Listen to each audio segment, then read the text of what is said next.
வணக்கம் மக்களே, நானுங்கள் டிஆர்வியூ. ஸோ இன்றைக்கி நம்ம இந்தியன் 2 படத்தோட பற்றி தான் பார்க்க போகிறோம். ஸோ படம் எப்படி இருக்குது அப்படின்னு சொல்லிட்டு தியேட்டரில் போய் படம் பார்த்தவங்க வந்து கமெண்ட் செக்ஷனில் சொல்லிடுங்க. படம் பார்க்காதவங்க ரிவ்யூ ஃபுல்லாக பார்த்துட்டு உங்களோட கருத்து என்னன்னு சொல்லிட்டு கமெண்ட் செக்ஷனில் தெரிவிச்சிருங்க. ஸோ வாங்க இன்றைக்கி நம்ம படத்தை பற்றி எப்படி இருக்குன்னு சொல்லிட்டு பார்த்துருவோம். ஸோ இந்தியன் 2 படம் வந்து நார்மலாக எல்லாத்தையும் கேட்கும்போது எப்படி சொல்கிறாங்க அப்படின்னா, படம் நல்லா இல்லை, படம் சரியாக செட் ஆகலை அப்படி இப்படின்னு சொல்லிட்டு சொல்கிறாங்க.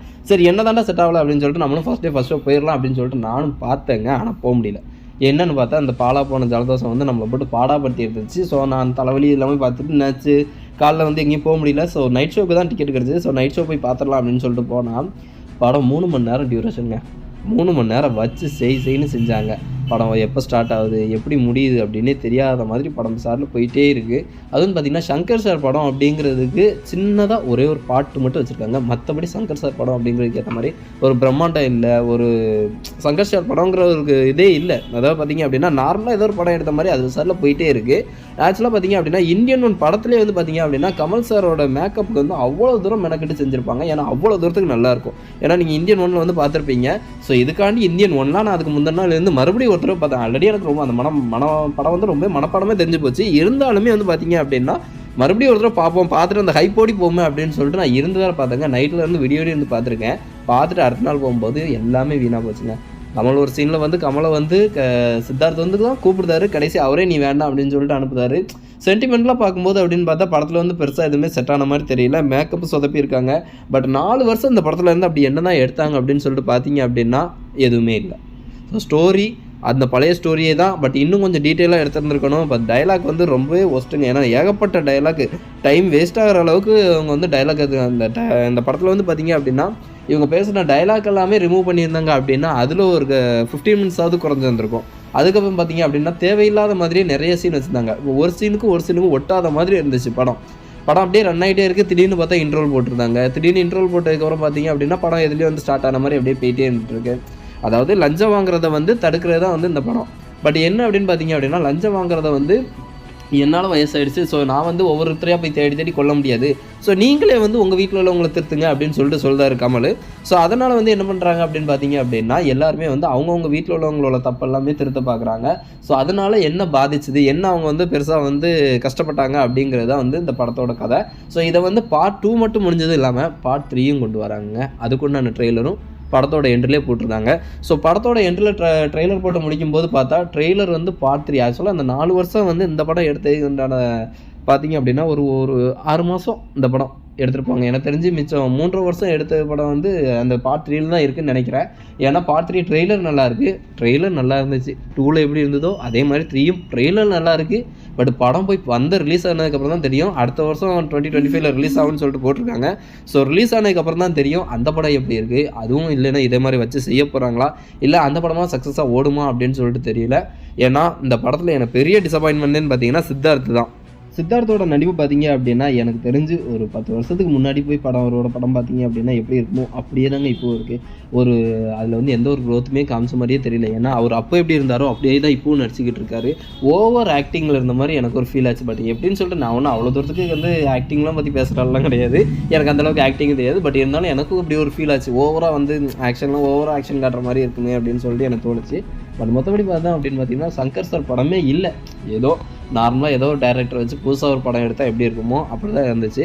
பட் வந்து கமல் சார் வந்து பார்த்திங்க அப்படின்னா அந்த படத்தில் தேவையில்லாத 1-2 டைலாக்லாம் இருக்குது. அந்த பழைய டைலாக்லாம் வச்சுருக்காங்க. அதுக்கடுத்து பார்த்திங்கன்னா பிக் பாஸ் டைலாக்லாம் கொண்டு வந்து விட்டுக்கிட்டு இருக்காரு. ஓடவும் முடியாது, ஒளியவும் முடியாது அப்படின்னு சொல்லிட்டு ஐ எம் வாட்சிங் யூ மட்டும் இல்லை, மற்றபடி எந்த குறையும் இல்லாத மாதிரி.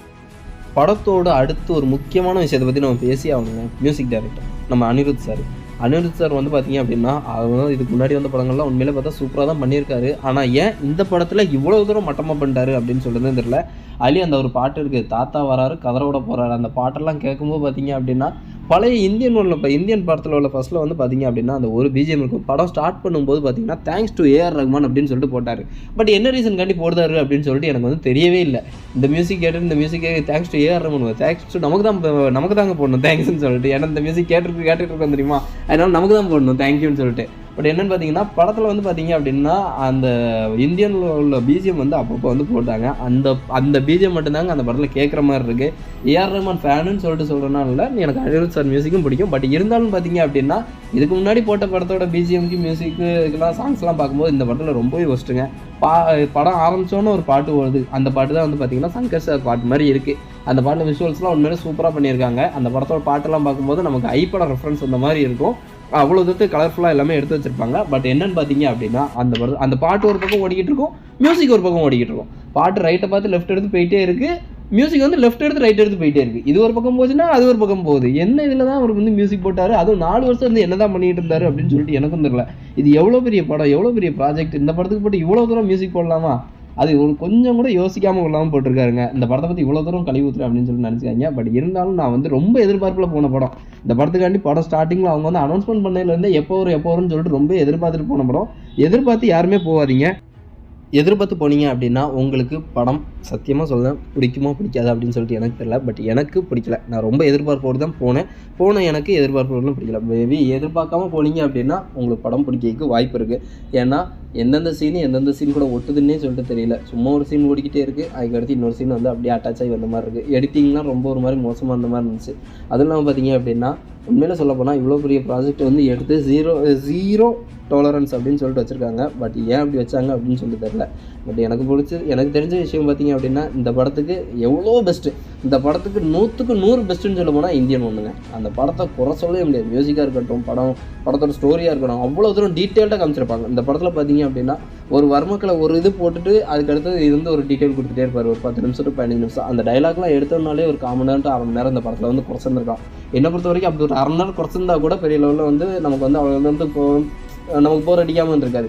ஏன்னா படம் எப்போ முடியும் அப்படிங்கிற ஒரு மைண்ட் செட்டுக்கு வந்து நம்மளை வந்து கொண்டு வந்துட்டாங்க. அதே மாதிரி எஸ்.ஜே. சூர்யா ஆக்டிங் வந்து பார்த்தீங்க அப்படின்னா மனுஷனுக்கு 2-3 சீன் தாங்க கொடுத்துருக்காங்க, வேறு சீனே இல்லை. அவர் விசலில் வராரு, ஒரு சப்ரிஜிஸ்டர் ஆஃபீஸில் வந்து ஒரு சைனை போட்டு அவர் விசலில் போயிருந்தாரு, அவ்வளோதான். அவருக்கு பெருசாக எந்த டைலாக்கும் இல்லை, அவருக்கு பெருசாக எந்த சீனுமே இல்லை. வராரு, சைன் போடுறாரு, போகிறாரு, அவ்வளோதான். அவர் கொடுத்தது அவ்வளோதான். அவருக்காவது ஏதாவது சான்ஸ் கொடுத்துருந்தீங்க அப்படின்னா அவராவது கொஞ்சம் படத்தை வந்து தூக்கி நிப்பாட்டுற அளவுக்கு ஏதாவது ஒன்று பண்ணியிருந்திருப்பாரு. அதையும் கெடுத்து போட்டீங்க, மியூசிக்கையும் கெடுத்து போட்டீங்க, படத்தோட மொத்த இதையுமே கெடுத்து போட்டீங்க. அப்புறம் என்னதான் கொடுத்த ஒரு 200 ரூபாய்க்கு வந்து சத்தியமாக சொல்கிறேன் படம் ஒர்த்து இல்லை. மேபி இது நெட்ஃப்ளிக்ஸில் வருது, அப்போ வேணாலும் வந்து நீங்கள் வந்து பார்த்து உங்களோட கருத்து என்னன்னு சொல்லிட்டு நீங்களே அப்போ சொல்லுங்கள். அதுவும் இல்லாமல் பார்த்தீங்கன்னா ஸ்டன்ஸிங்லாம் ரொம்ப மோசங்க. இதுக்கு மேலே இந்த படத்தை கழுவி ஊற்றுறதுக்கு என்கிட்ட ஒன்றும் இல்லை. கமல் சார் ஒரு படத்தில் ஒரு டைலாக் சொல்லியிருப்பாரு, விஷயம் தெரியாதவன் பார்த்தான் அப்படின்னா கபால்னு சாவி எடுத்து கையில் கொடுத்துருவான் காக்காவளி போல் அப்படின்னு சொல்லிட்டு சொல்லுவார். பட் இந்த படத்தில் எனக்கு அப்படி ஒரு சீன் தோணுச்சு. என்னென்னா போலீஸ் மொத்தமாக சுற்றி எடுத்து இவரை வந்து துரத்திக்கிட்டு இருப்பாங்க. பட் ஒரு சப்வேக்கில் வச்சு இவரை வந்து லாக் பண்ண மாதிரி காமிச்சிருப்பாங்க. அதில் வந்து பார்த்தீங்க அப்படின்னா அந்த இதில் வந்து ஒரு கவர் போர்ட் மாதிரி இருக்கும், அதை வச்சு அப்படி பிரிட்ஜில் வந்து ஒரு ரொட்டேஷனை போட்டு போவார் பாருங்கப்பா. உண்மையிலே சொல்கிறேன் சங்கர் சார், இந்த மாதிரிலாம் சீன் எடுக்காதீங்க. ஏன்னா இதெல்லாம் ரொம்ப வந்து முன்னாடி உள்ள மக்கள் வேணால் நம்மளாம் இருக்கும். பட் இப்போ வந்து அப்படி கிடையாது. பட் ஒரு சின்ன பையன் விளையாண்டுக்கிட்டு இருக்க ஒரு அந்த ஹவர் போர்டுன்னு நினைக்கிறேன், அது பேர் கூட எனக்கு தெரியல. அதை வச்சு அவர் வந்து அந்த இதை வந்து எப்படி கிராஸ் பண்ணி போனார் அப்படிங்கிற டவுட்டு சத்தியமாக எனக்கு இல்லை. ஸோ உங்களுக்கு இருந்துச்சு அப்படின்னா சொல்லுங்கள். இந்த படத்தோட டீட்டெயில்ஸ் எல்லாம் உங்களுக்கு பிடிச்சிருந்துச்சு அப்படின்னா வீடியோ லைக் பண்ணுங்கள். நம்ம வீடியோ வந்து நிறைய பேர் பார்க்குறீங்க, பட் சேனலை வந்து சப்ஸ்கிரைப் பண்ணாமல் பார்த்துருக்கீங்க. ஸோ உங்களுக்கு பிடிச்சிருந்துச்சு அப்படின்னா சேனலை சப்ஸ்கிரைப் பண்ணுங்க. மீண்டும் அடுத்த வீடியோவில் வந்து பார்க்குறேன். Bye bye, thank you.